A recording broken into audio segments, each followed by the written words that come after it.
Okay, Bes. So, kakarating ko lang galing hospital and ma-share ko lang sa iyo. Ang dami nakukitan dito sa kitchen ko. Wait lang, hindi siya makita. And tuwa yung senior na nakatabi ko kasi nga sabi niya, ang cute naman daw ng kitchen ko. Sabi ko, oo nari, alam mo bang mura lang yan. Kasi mga bed, 'di ba? Ano nga ako, PWD ako. And madalas katabi ko talaga yung mga senior.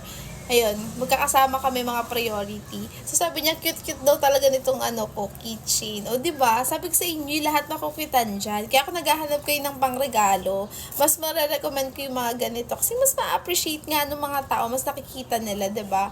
And tuwa sila. Tapos tingnan niyo yung ano, 'di ba? Purple daw yung bag ko, purple pa daw yung keychain ko. Nakakatuwa lang. Sobrang cute talaga niyan. Oh. Hindi lang siya pwede sa bag, pwede rin yan sa cellphone kasi meron na yung free na ganito and pwede rin yan sa ating mga keychain. Pero kasi yung bag ko wala siyang zipper, so dito siya sa may list ng aking bag. Oh, naglaho na siya. Ayan. Oh, 'di ba? Sobrang cute. Talagay ko sa yellow basket.